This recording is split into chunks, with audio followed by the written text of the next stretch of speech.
Que a doce paz do Senhor Jesus esteja no seu coração. Seja muito bem-vindo a mais uma aula da nossa EBD Online. Eu sou o professor Egivanildo Tavares e vos falo aqui da Assembleia de Deus em Santa Rita, na Paraíba, que é liderada pelo pastor Djalma Silva. Seja muito bem-vindo a mais uma aula. Hoje nós vamos estudar a lição de número 12. Esta preciosa lição, missões até os confins da terra, e o tema de hoje, o modelo de missões da igreja de Antioquia. Então, o que podemos aprender com a igreja de Antioquia? A nossa lição ela está dividida em 3 capítulos, cada um deles está submisso a um objetivo. O primeiro deles, apresentar a natureza e as características da igreja de Antioquia. Segundo, expor sua natureza missionária. Essa igreja tem uma natureza missionária. Terceiro, enfatizar o serviço de missões em Antioquia. Qual a importância de tudo isso? Qual a relevância de estar estudando uma igreja que é citada no livro de Atos? E nós estamos no século XXI e se focar nessa igreja para compreender qual o propósito de Deus e o que ela pode nos ensinar para o século XXI. Então vamos lá? O modelo de missões na igreja de Antioquia. O nosso textual está em Atos, capítulo 13, versículo 2, onde acontece o grande chamado missionário. E aqui diz, e servindo eles ao Senhor, a igreja que está em Antioquia, e jejuando, disse o Espírito Santo, apartai-me a Barnabé e a Saulo para a obra que eu os tenho chamado. Atos 13, 2. Essa igreja que está em Antioquia, que floresce ao norte de Israel, ela vai deixar uma marca na história do cristianismo. E tem muita coisa para vermos sobre a questão de Antioquia aqui nesta aula de hoje. Essa igreja está orando, está jejuando, e o Espírito Santo brada, apartai-me a Barnabé. Barnabé é o líder de Paulo. Paulo acompanha Barnabé. Vai se formar uma dupla e sempre o texto sagrado vai usar Barnabé e Saulo, mostrando Barnabé era crente antes de Saulo ou Paulo, né? O nome Saulo e Paulo é o mesmo nome, só que Saulo é a forma hebraica, que é o nome Saul do Antigo Testamento, Shaul, e Shaul vai para o grego como Saulo. E se você pegar essa palavra Saulo, tirar esse O, fica somente Saul, tá vendo? Saulo, Saulo. E essa palavra ela vai latinizar, que Paulo vai adotar um nome para pregação para os gentios como Paulo. Então, ele troca o S pelo P, Paulo, de Saulo para Paulo. Mas essa mudança não foi por conta da conversão, que aqui o Espírito Santo diz, separai-me a Saulo, né? Barnabé e Saulo, quer dizer, ele já está crente. E o texto sagrado, ele nos mostra no livro de Atos dos Apóstolos, eu vou mostrar aqui para você, nesse mesmo capítulo, que olha, Atos dos Apóstolos, e não houve mudança na pessoa por conta de mudanças de nome, certo? Essa mudança, ela é uma adaptação por conta da missão. Atos 13, versículo 9. Todavia Saulo, que também se chama Paulo, Saulo, que também se chama Paulo, cheio do Espírito Santo e fitando os olhos nele, disse, né? Fala com o encantador. Então, o que podemos aprender aí neste versículo?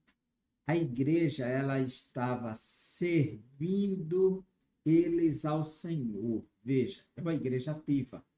Todos estão envolvidos no serviço a Deus.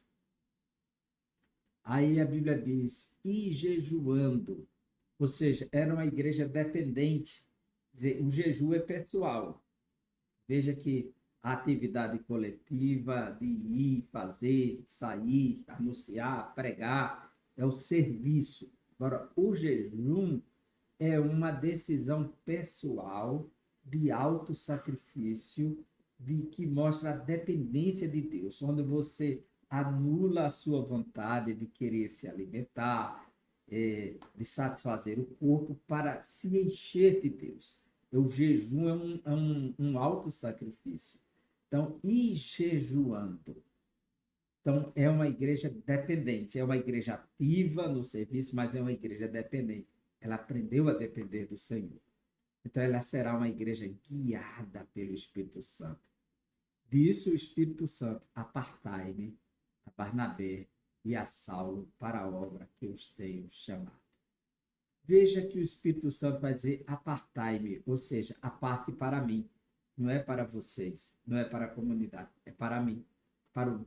Eu vou usá-los, eu que vou. Então, aquele que pede é aquele que assume a responsabilidade. Apartai-me a Barnabé e a Saulo para a obra que eu os tenho chamado. Então, uma igreja ativa, uma igreja dependente, uma igreja guiada pelo Espírito Santo. A verdade prática nos diz: a ação do Espírito Santo é a garantia do sucesso de toda a obra missionária. Sem o Espírito Santo não dá para fazer missões. Sem o Espírito Santo não há garantia de sucesso, de progresso do reino de Deus em lugar nenhum. Tudo depende dele. Nesta lição, estudaremos a respeito da primeira igreja cristã formada por gentios. É bem verdade que surgiram os primeiros grupos de conversos não judeus, quer dizer, os semi-judeus como os samaritanos, em Atos capítulo 8. Em Atos capítulo 10, uma família de gentios, a família de Cornélio, mas uma igreja mesmo, uma grande comunidade, não havia se formado ainda. E essa igreja ela vai se formar aqui em Antioquia da Síria, tá certo? Porque tem a outra Antioquia da Pisídia, que fica aqui na Ásia Menor. Então, essa Antioquia da Síria será a base da primeira igreja gentílica, composta na sua maioria de gentios. Veremos a sua fundação e formação nesta lição, sua vida ministerial e de comunhão, como foram os resultados produzidos na prática missionária da igreja. Teremos, portanto, uma amostra clara de que nessa igreja havia uma dinâmica simples, porém profunda. Era simples, mas era profunda, de intimidade intensa com Deus, com o Espírito Santo, de submissão à palavra, de exercício de fé, de comunhão, aquilo que Deus quer de nós, da nossa comunidade, da nossa igreja. Jejum e oração para pedir orientação do Espírito Santo. Coisas que algumas igrejas, algumas lideranças hoje julgam desnecessárias. Tratam o jejum de forma desprezível, desnecessária, como um rito do Antigo Testamento, sem perceber o que o Novo Testamento nos ensina sobre o jejum. O exercício do jejum faz parte da prática cristã, do estilo de vida cristão. E ai da igreja e do povo que não aprende a jejuar, né? Porque perde muito de experiências com Deus, de intimidades, de experiências especiais com Deus. Então, essa busca nesse exercício de jejum e oração para fazer missões é uma prática missionária na dependência do Espírito Santo. É um ponto muito importante. Então, vamos para a nossa lição. 3 capítulos. Primeiro, a igreja de Antioquia, natureza e características. Qual a natureza dessa igreja? Você tem a igreja de Jerusalém que está aqui. Está mesmo aqui a igreja de Jerusalém. Aqui está o Mar Morto, o Rio Jordão no centro. Aqui, olha, que é o Rio Jordão no centro. Aqui está o Mar da Galileia. Esse aqui é o Mar Mediterrâneo, a ilha de Chipre. E aqui lá na Ponta Norte está a igreja de Antioquia. Ali está onde vai se formar a igreja, mãe. Aqui está o Líbano, Beirute, tá, Damasco está aqui, olha, bem abaixo está aqui, olha, Damasco, tá vendo? Beirute aqui, Líbano, mas aqui, ó, está Antioquia da Síria, que é a região da Síria, tudo isso é Síria, que é um pedaço do rio Eufrates aqui, olha, tá vendo? Jordânia desse lado, aqui está o Egito, Alexandria está aqui, o Delta do Nilo, faixa de Gaza está aqui, tá vendo? Olha, faixa de Gaza aqui. Então vamos lá, o que podemos aprender nesta aula com esta lição? Primeiro capítulo, a Igreja de Antioquia, natureza e características. Antioquia da Síria. Ela é considerada a rainha do Oriente. Por quê? Aqui, a rainha do Oriente é a cidade de Antioquia, na realidade. Não é a igreja em si, tá certo? É a cidade em si que está falando, a rainha do Oriente. A cidade tinha uma população estimada de 500 mil habitantes. Antioquia era constituída de diversas nacionalidades e por isso dizia-se possível conhecer os costumes do mundo inteiro pela mistura de povos que frequentava suas praças. E por que essa igreja, essa cidade tinha esses destaques todos? A Antioquia, ela fica sobre o Orontes, o Monte Orontes, né? E ela é chamada de atual Antáquia. Aqui você vê o nome Antáquia aqui no mapa, né? Antáquia é o seu nome atual na província da Turquia de Hatay. Ela fica ao pé do Monte Silpio, a uns 20 quilômetros do rio acima do porto de Seleucia Pieria. Seleucia Pieria. Por quê? Essa cidade foi fundada no ano 300 a.C. por Seleuco Nicator. Seleuco Nicator é o primeiro rei da dinastia do Império Seleucida. Quando Alexandre o Grande morreu, o seu império foi dividido por 4 generais. E Seleuco, que vai dar origem aos Seleucidas, fica com a Síria e o norte de Israel e partes de Israel nesse período. Então, a dinastia dos Seleucidas, e Seleuco Nicator, que é o primeiro rei da dinastia, ele vai fundar essa cidade e vai fazer uma homenagem a seu pai, que era Antíoco. Aí o nome Antioquia, que é uma homenagem a seu pai Antíoco, no ano 300 a.C., essa cidade foi fundada. E ela se tornou a capital da Síria. Ela, por muito tempo, foi a base administrativa de todo o poder da região, que ele ficou com a província da Síria. E no ano 64, os romanos, antes de Cristo, conquistaram a Síria e também a cidade de Antioquia. E ela se tornou a base administrativa da residência do Império aí no Oriente. Então, ela serviu de base ao Império e a província da Síria dos romanos tem como base a cidade de Antioquia. Então, ela é uma cidade importante. Veja que ela está rivalizando lá no ponto norte e no sul aqui está Jerusalém, né? Então, ela se tornou muito importante por isso. E não há por que se admirar que a primeira igreja gentílica ganha base também lá em Antioquia. É uma cidade importantíssima. E como Roma se apropriou dela, fez dela a sede administrativa, ela se tornou um fluxo grande de gentios, de romanos, de vários povos que estão debaixo da tutela do Império Romano, do poderio romano. Daí se dizer que você tinha um parâmetro da cultura mundial olhando para Antioquia, como diz aqui a nossa lição.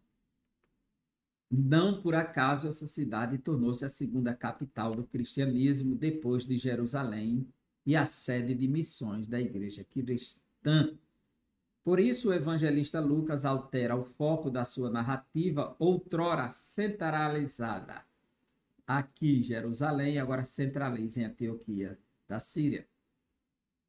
Daí Paulo partirá a primeira viagem missionária, segunda viagem missionária e terceira viagem missionária, todas partidas de Antioquia da Síria.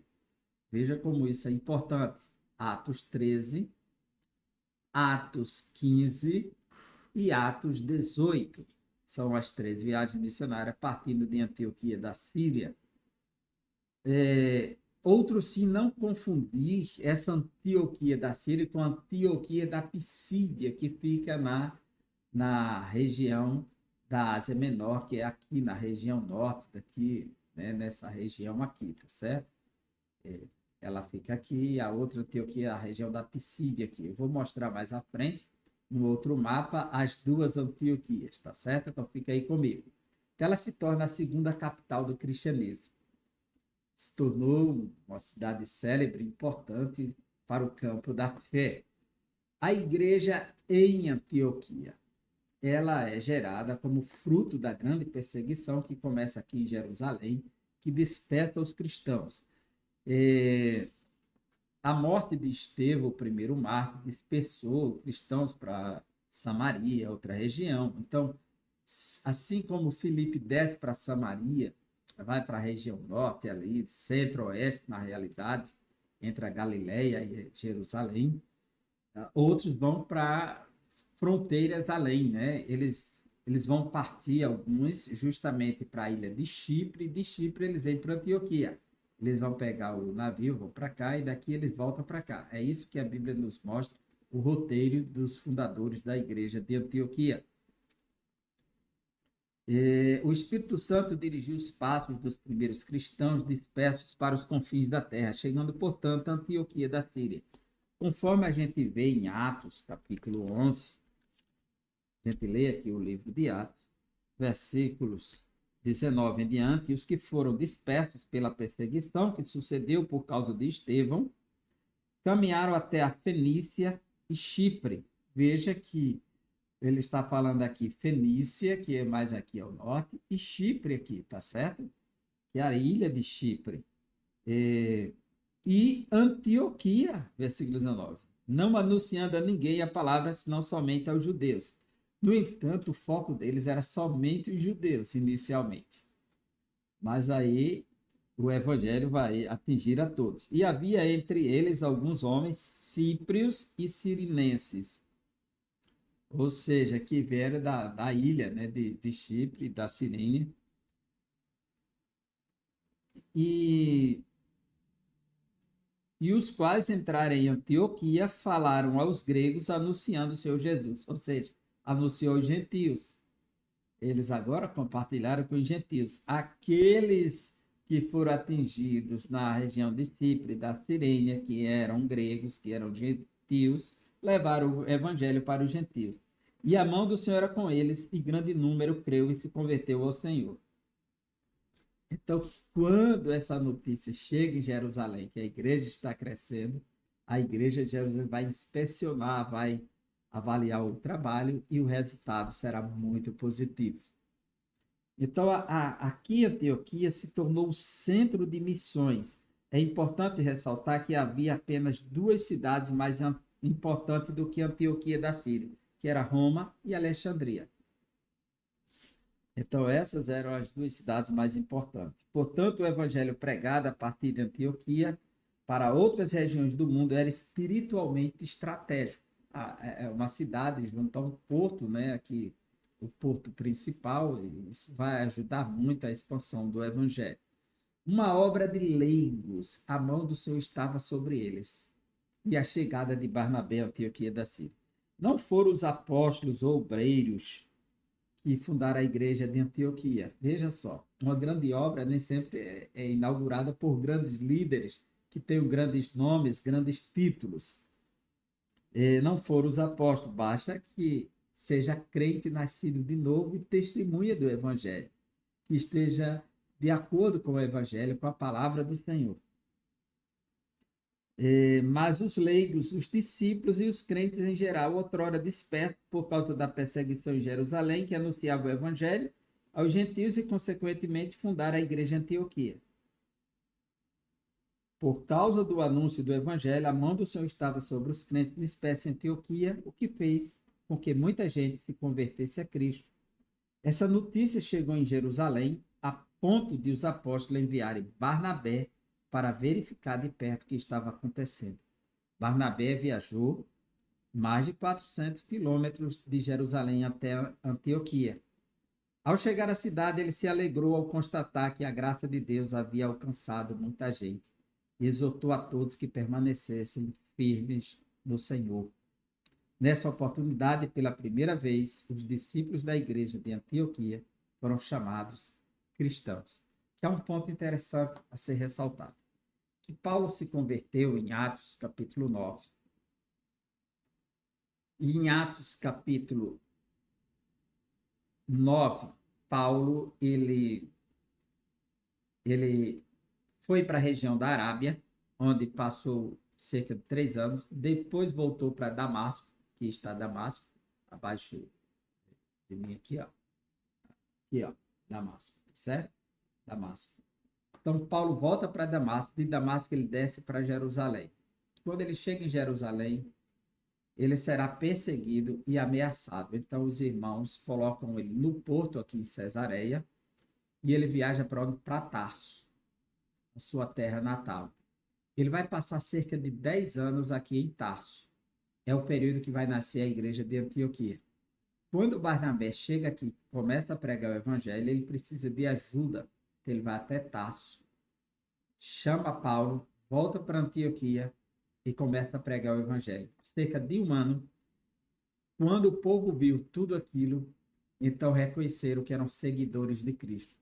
Algumas pessoas interpretam isso como um desdém, como uma ofensa, como uma crítica, mas o texto não diz nada sobre isso.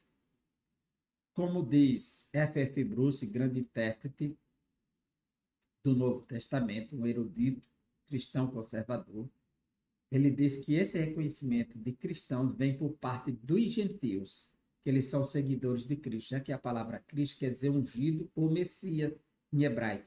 Então, como esse reconhecimento é de fora para dentro, não é de dentro para fora, então esse é um reconhecimento dos gentios habitantes de Antioquia, que eles são chamados de cristãos, ou seja, os seguidores de Cristo. Associar uma pessoa a seguidor de a doutrina de alguém. Então, isso era muito comum. Então, eles reconhecem como sendo os seguidores de Cristo, chamando de cristãos, pela primeira vez.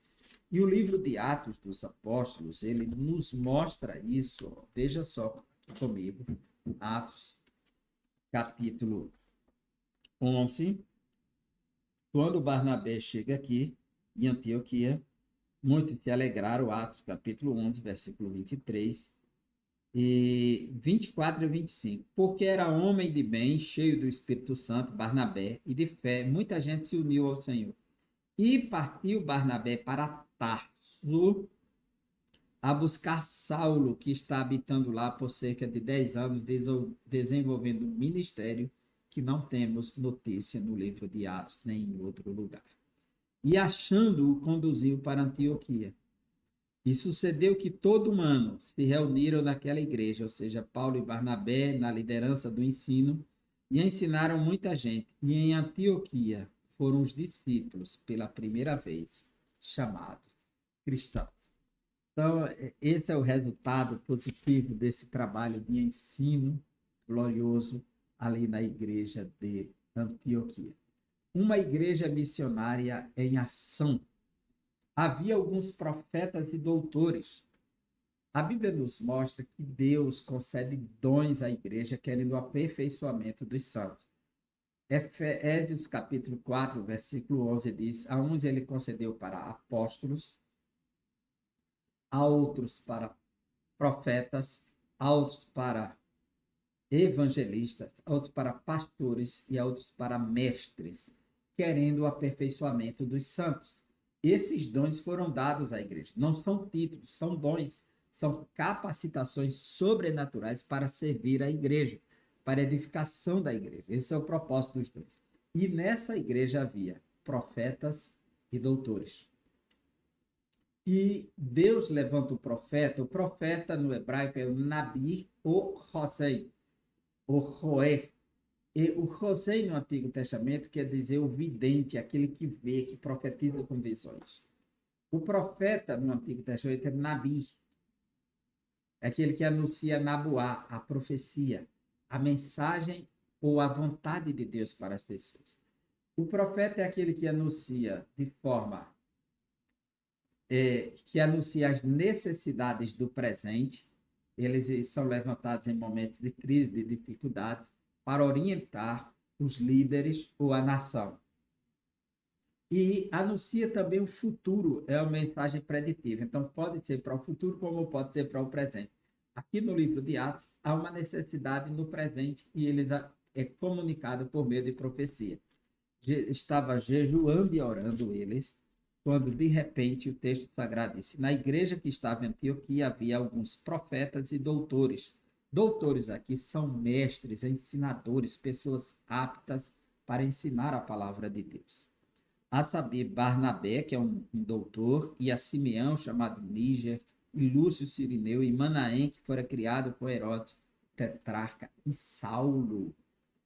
Está lá, que também é outro grande mestre, Saulo.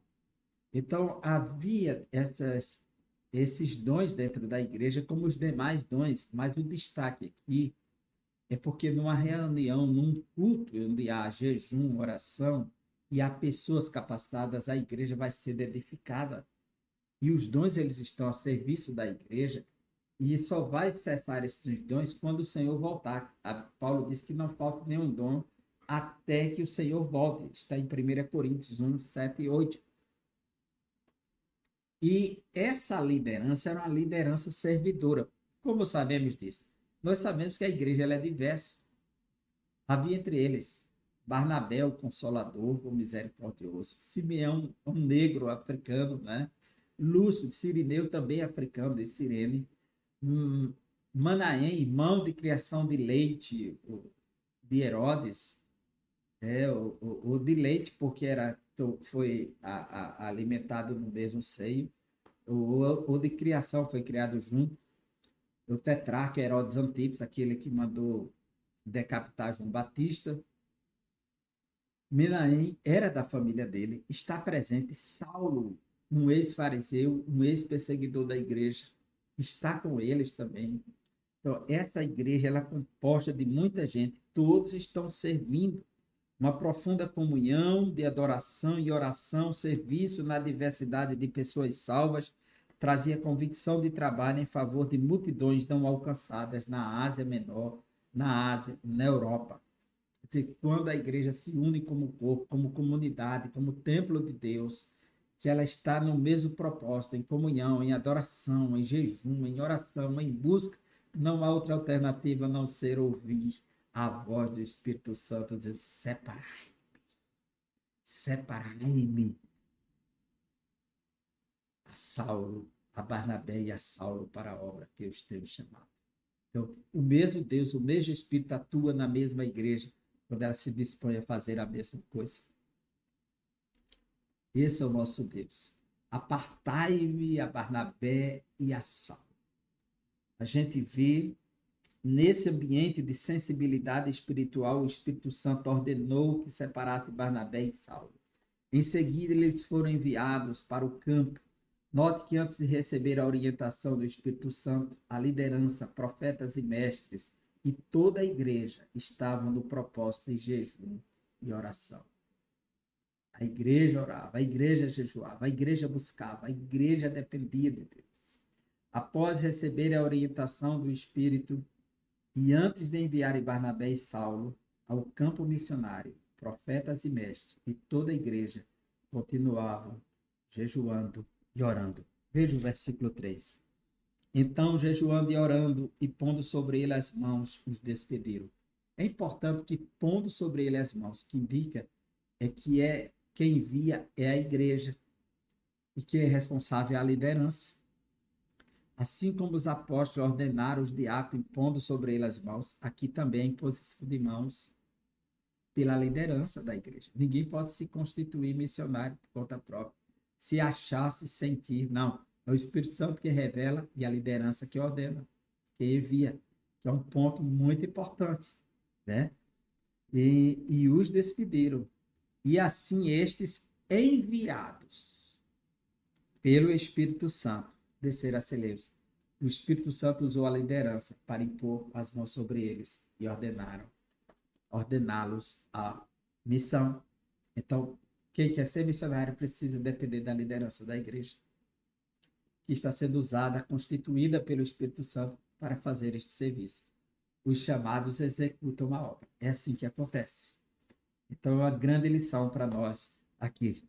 Então, a lição é muito clara. Na obra missionária, em qualquer projeto, na obra de Deus, devemos entrar num propósito de jejum e oração para receber a orientação do Espírito Santo, bem como para executar a orientação do Espírito Santo. Sem dúvida, essa era a base de sucesso missionário da igreja de Antioquia. E eles vão e eles voltam para essa igreja da satisfação rápida.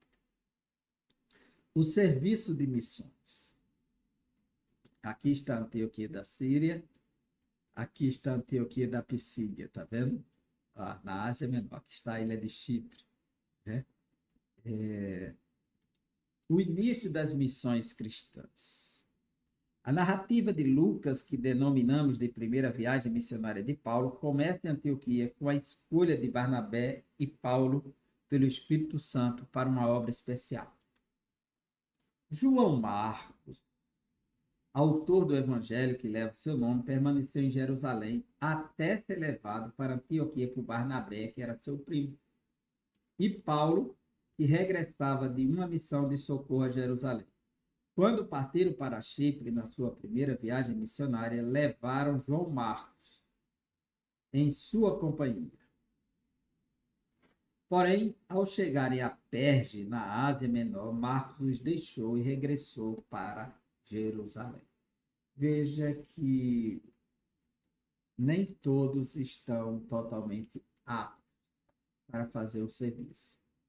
O Espírito Santo disse: separai-me a Barnabé e a Saulo. Eles levaram João Marcos. O resultado é que João Marcos foi e voltou. E eles continuaram a obra. João Marcos virá no tempo certo, mas não agora. O roteiro da viagem e atividades missionárias. Nos capítulos 13 e 14 de Atos dos Apóstolos, encontramos diversas localidades onde a atividade deles foi desenvolvida. Missões em Chipre, eles saem daqui Antioquia da Síria, na ilha de Chipre. Né? Missões em Antioquia da Pisídia, sobe aqui, passa em Perge e vai a Antioquia da Pisídia, aqui na Ásia Menor. E missões em Icônio, aqui, olha, desce 5, Icônio. Missões em Listra, aqui, ó, Listra e Derbe, a cidade vai alcançar Timóteo na primeira viagem missionária. Missões em lugares antigos e novos. Regresso à Antioquia da Síria, eles fazem o retorno aqui, ó, 7, 8, por aqui, Atalia, e segue pelo Mediterrâneo, volta aqui o navio, olha, chega a Antioquia da Síria, tá vendo? Então, fez o retorno dessa grande viagem na Ásia Menor. A segunda viagem que irá para a Europa, mas a primeira é só pela Ásia Menor. Basicamente, nessas regiões, a obra missionária foi caracterizada por uma variedade de estratégias de evangelização, visitas a cidades e países em que o evangelho não havia chegado. Perseguição e oposição não faltou, né? Foram apedrejados, foram punidos em praça pública. Haverá aprisionamento só na segunda viagem missionária. Na primeira, mais espancamento, linchamento, perseguições constantes. Mas eles voltaram cheios de alegria por saber o que Deus havia feito entre os gentios, conforme Atos 14, versículos 24 a 21.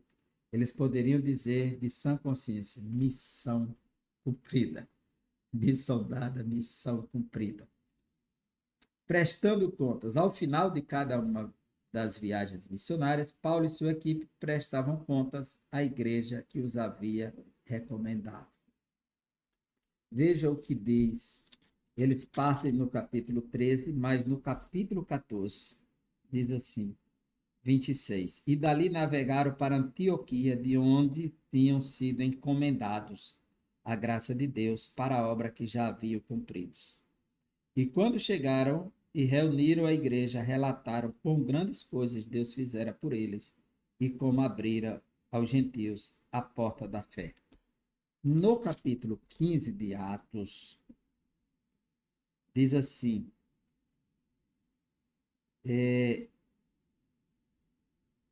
versículo 40. E Paulo, tendo escolhido a Silas, partiu encomendado pelos irmãos à graça de Deus e passou pela Síria, Cilícia, confirmando as igrejas. Segunda viagem missionária. Começa aqui, capítulo 15, versículos 40, 41. No capítulo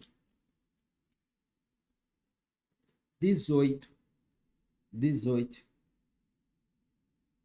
versículo 22. E chegando a Cesareia, subiu a Jerusalém e, saudando a igreja, desceu a Antioquia. Voltou, terminando a segunda viagem missionária. 23. E estando ali algum tempo, partiu, passando sucessivamente pela província da Galácia, da Frígia, confirmando a todos os discípulos. E partiu de onde? De Antioquia, da Síria. Na terceira viagem missionária, ele parte de Antioquia e, no retorno, antes de chegar a Antioquia da Síria, ele vai ser preso em Jerusalém, né? Porque ele retorna pela Ásia e vai direto para Jerusalém. É isso que a Escritura nos mostra aqui. Deixa eu mostrar aqui. Atos capítulo 21, ele retornando. Atos capítulo 21. E aconteceu que, separando-nos deles, navegamos e fomos correndo o caminho direito, e chegamos a Cós no dia seguinte a Rodos, de onde passamos a Pátara, e achando o navio que ia para a Fenícia, embarcamos nele e partimos. Indo já à vista de Chipre, deixando à esquerda, navegamos para a Síria e chegamos a Tiro, porque o navio havia de ser descarregado ali. E, achando discípulos, ficamos ali 7 dias, e eles, pelo Espírito Santo, diziam a Paulo que não subisse a Jerusalém. Então, versículo 7. E nós, concluída a navegação de Tiro, viemos a Ptolemaida, e, havendo saudado os irmãos, ficamos com eles um dia. E no dia seguinte, partindo dali, Paulo e nós, que com ele estávamos, chegamos a Cesareia.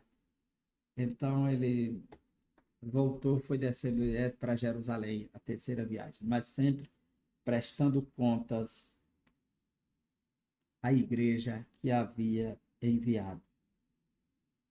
Afinal de cada uma das viagens, Paulo estava prestando contas e falando do que Deus havia feito. Assim, o grande legado missionário deixado pela igreja de Antioquia foi a porta da fé que Deus abriu aos gentios, conforme Atos 14, o versículo 27.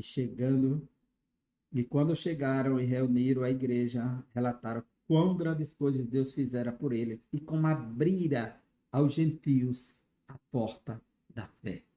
Coisa linda, né? Coisa extraordinária. Aqui aprendemos algumas lições preciosas. Primeira, a ideia de missionários. Aqui aprendemos algumas lições preciosas. A primeira, a ideia de missionários independentes que respondem somente ao Senhor não é bíblica. Não é bíblica. O apóstolo Paulo não deixava de relatar a atividade missionária à sua igreja de origem. Segunda ideia, é a lição que aprendemos aqui. Teremos oposição e obstáculos na obra missionária, mas também teremos resultados que glorificarão ao Senhor que nos chamou. E terceiro, finalmente, não esqueça de que a obra missionária, quem leva a preciosa semente andando e chorando, voltará, sem dúvida, com alegria, trazendo consigo os seus molhos. Deus seja louvado. Né? A conclusão da nossa lição é que, à luz dessa lição, podemos afirmar que a igreja cristã cumpre o seu propósito quando a cultura de missões faz parte da sua rotina, do seu hábito de vida. Uma das provas de que o Espírito Santo age na igreja é o investimento em missões. A igreja, quando não fala de missões, não pensa em missões, não foca em missões, parece que não tem o Espírito, né? Que o Espírito é missionário. Assim, é nossa tarefa de evangelizar, ela é nossa. Participar dos projetos missionários de nossa igreja local, orar e jejuar por missão, contribuir, se colocar à disposição para ir ao encontro de quem precisa ouvir de Jesus. Quando o Espírito Santo encontra pessoas despojadas e sedentas por almas, ele as capacita com talentos e dons espirituais para que se lancem inteiramente na mais sublime missão, ganhar vidas para o reino de Deus. E aqui nós finalizamos mais uma bela lição. O modelo de missões da igreja de Antioquia. Esse trimestre nós teremos 14 lições. E a 13ª é o propósito de missões. E por último, missões e a volta do Senhor Jesus.